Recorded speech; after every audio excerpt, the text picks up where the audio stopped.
Hello and welcome back to Nail Gun Nelly, this mini series where Chad and Janelle, your hosts here, are talking about different aspects throughout DIY. Yeah. And today we are going to be talking about how we go about planning out a new project. Mm-hmm. So it'll be kind of a summarization of the different steps that we take. And first, how do we pick the project that we're going to do? For us, I always find that we pick a project that fits into our life well, something that we actually want done. And so we don't like to do something that's just like off the wall that would just like be good content. We want it to be good content, but also benefit us in our life. And I will second with, now that we do work with a lot of brands, a lot of times if a brand is reaching out and they want some certain project or some, what's it called? Product. I am to the place where I don't want to just create something for them. I want to look at my life, our life, and look around and be like, how is this going to benefit me? How is it going to make my life easier? How can I work that into something that I need? And usually it's some pain point in our house that I can't stand. So we basically find our project, and then from there, I would say I kind of start with the Pinterest. That's my go-to, man. Canva and Pinterest. And so I have to come up with a plan. I would say working with brands and companies, it's kind of nice because it forces you to do a lot of that dirty work up front so that you can submit it to a brand and have approval. Yeah. And as much work as it is at the beginning, it makes for the project so much easier. So if I was you and I was doing a DIY project, I would look at whatever the space is, get on Pinterest and just start a new board and start pinning away.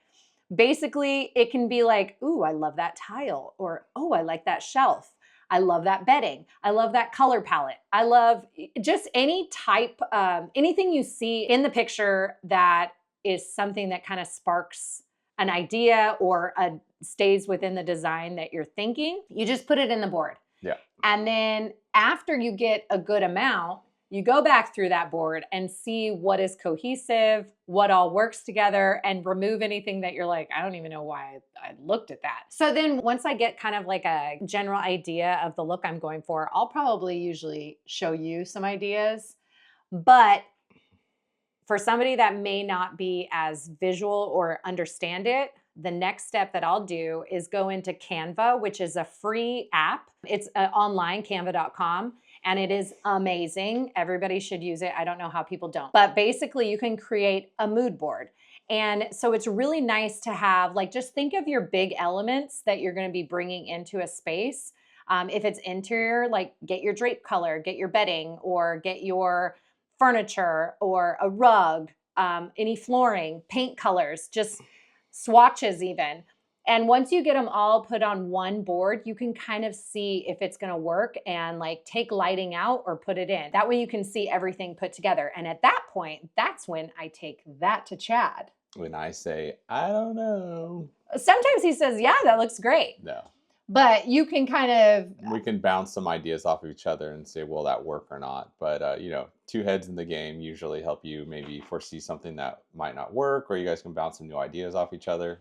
Yes. Kind of polish the idea. Yes. So once we have that game plan, then we kind of work out maybe a budget and timeline. Yeah. I would say we're not like the best at that.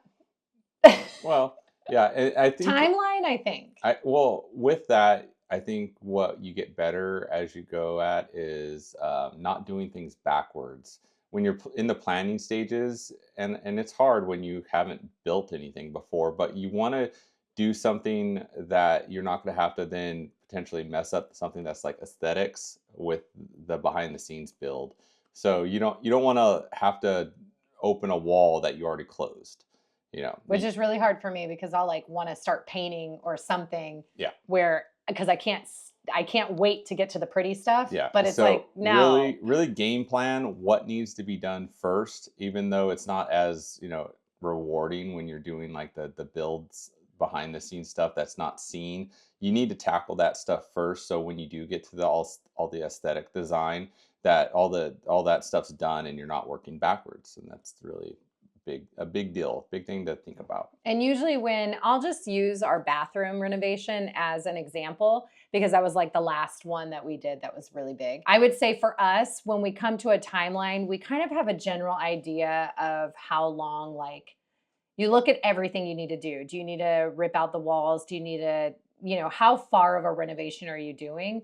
And then it's really nice to just list everything out so that you can kind of budget, like, oh, this is probably going to take us a couple days, see his work schedule, see how it all fits in. Yeah. And we can kind of find ballpark timelines of when we should be done. Yeah. And in regards to budget, that's another thing where the mood board comes in to play. Is basically you have all of your ideas, and then I get on the computer and I basically search all of those different things to find the cheapest version of whatever look I'm going for. And I have always been a budget friendly person. Yeah. Like if I can save $1 anywhere, I will. So it's kind of fun and that's why sometimes whenever I show mood boards, the end result is different. It's because the mood board's just kind of giving you a guide. And then you just try and find all the different pieces that fit, but they may be a little different because you find a cheaper alternative. But it's really good way to make sure that you source all of those products out prior to starting so that you have a budget, and then always round up. Something says it's $5, say it's 10. If it's 89, say it's 100. Yeah. Because that way you're always guaranteed to go over budget. But if you plan accordingly, then you can stay right on target. Yeah. And so basically that's our quick timeline of how we go about starting a project. There's really not too much in it, but the best advice is to just prepare before starting. Yep. So if you have any questions, leave them in the comments below and we will be sure to answer them. And like always, we'd love for you to subscribe so you can keep getting more videos like this. See you next time.